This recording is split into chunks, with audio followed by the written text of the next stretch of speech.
उसका परिणाम ये है कि आज तीनों काले कानून वापस लिए गए हैं।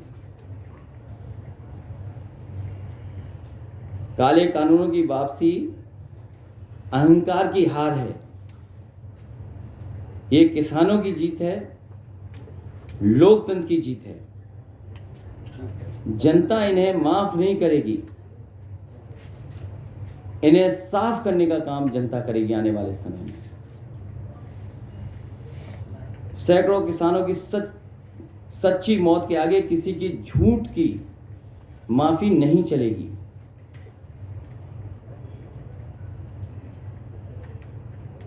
जो लोगों ने माफी मांगी है वो लोग हमेशा के लिए राजनीति छोड़ने का भी वचन दें। ये सोच रहे हैं कि दिखावटी माफी मांग करके ये फिर से या दोबारा आएंगे, ये जनता इनको समझती है। जिस तरीके से भूमि अधिग्रहण कानून लाए गए थे और काले कानून जो 3 थे ये भी वापस हुए हैं। किसान हित में तो हुए ही हुए हैं, लेकिन कहीं न कहीं सरकार चुनाव से डर गई है और वोट के लिए कानून वापस हुए हैं। उनकी नजर में किसान नहीं है। और किसानों को कितना अपमानित किया, किसानों को कितना अपमानित होना पड़ा, क्या क्या नहीं सुनना पड़ा। जिन शब्दों का इस्तेमाल किया गया कोई कल्पना नहीं कर सकता कि अन्नदाता के लिए ये शब्द भी इस्तेमाल किए जा सकते हैं। वो भारतीय जनता पार्टी ने इस्तेमाल किया और उनके सहयोगी, उनके साथियों ने हर मौके पर अपमानित किया है। और ये केवल एक की जिम्मेदारी नहीं होती है, मंत्रिमंडल की सामूहिक जिम्मेदारी होती है। अगर सामूहिक जिम्मेदारी है, न केवल मंत्रिमंडल को इस्तीफा देना चाहिए बल्कि सरकार को इस्तीफा देना चाहिए पूरा का। और फिर लखीमपुर के हत्यारे कैसे बच जाएंगे? ये सरकार की जिम्मेदारी बनती है। जहां इतनी माफी मांगी गई, कानून को वापस ले लिया गया है, वहीं ये भी तो जिम्मेदारी सरकार की बनती है कि जिस मंत्री पर आरोप है वो मंत्री अभी भी मंत्रिमंडल में है।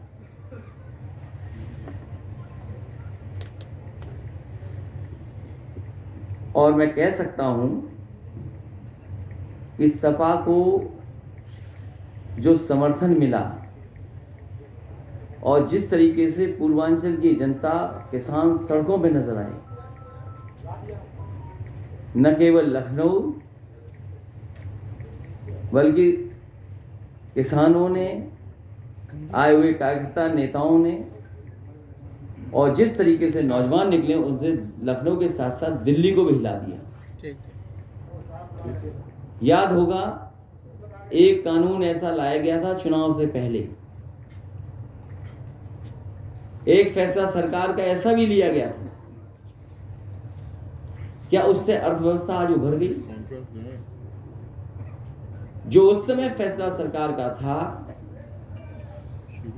क्या उससे आज अर्थव्यवस्था सुधर गई है? वो भी फैसला गलत था। वो तो किसी को पूछते ही नहीं है। अगर किसी को कोई याद कर रहा है अगर, तो वो समाजवादी पार्टी आज भी खजांची को याद करती है। इसलिए मैं किसानों को बधाई देता हूं, इस आंदोलन को बधाई देता हूं। और जिस तरीके से जनता का समर्थन जुटा, जिस तरीके से पूर्वांचल के किसान, नौजवान सड़कों पे आ गए, सरकार घबरा करके इन कानून को वापस ले रही है। और ये जरूरी नहीं है सरकार के लोग ऐसे हैं, हो सकता है चुनाव के बाद फिर ऐसा कोई कानून ले आए। इसका भरोसा कौन दिलाएगा कि भविष्य में ऐसे कानून नहीं आएंगे जिससे किसानों को संकट में डाला जाए? और अगर इनकी नीयत साफ होती तो आज किसानों को लाइन में लगना नहीं पड़ता खाद के लिए। किसी किसान को खाद नहीं मिल रही, डीएपी नहीं मिल रही, पूरे उत्तर प्रदेश में किसी भी किसान को धान की कीमत नहीं मिल रही। आज मैंने सुना कि प्रधानमंत्री जी कह रहे थे न जाने कितना मंडी के लिए इंफ्रास्ट्रक्चर के लिए पैसा दिया। पूरे बुंदेलखंड में मंडी बनी खड़ी है। मैं जानना चाहता हूं किस मंडी में किसानों की खरीद हुई है फसल की। मंडियों को बंद करने का काम किया गया और उत्तर प्रदेश की सरकार ने पिछले 4.5 साल से अगर मंडियों को बजट दिया हो तो बताए सरकार, जो मंडी बंद कर रहे हो, धान की कीमत ना दे पा रहे हो, गन्ने के अभी भी किसानों का बकाया है, डीजल पेट्रोल महंगा कर दिया हो, खाद उपलब्ध ना हो, डीएपी उपलब्ध ना हो, कीटनाशक दवाइयां महंगी कर दी हो, केवल किसानों के काले कानून वापस करने के साथ साथ इन्हें अपने जो मंत्री जिन्होंने हत्या की उनका कब इस्तीफा होगा, उन्हें कब मंत्रिमंडल से हटाया जाएगा। इसलिए मैं इस मौके पर किसानों को बधाई देता हूं और जो जनता का समर्थन जुटा है उसके लिए बहुत बहुत धन्यवाद।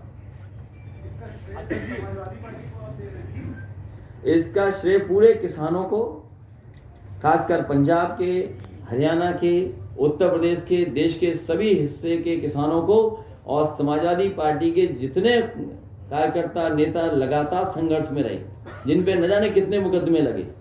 कोई आंदोलन अगर दिल्ली से ऐलान हुआ होगा और समाजवादियों ने समर्थन किया होगा तो जितने मुकदमे दिल्ली में या किसानों पे लगे हैं उससे ज्यादा मुकदमे समाजवादी पार्टी के कार्यकर्ता नेताओं पे मुकदमे हैं।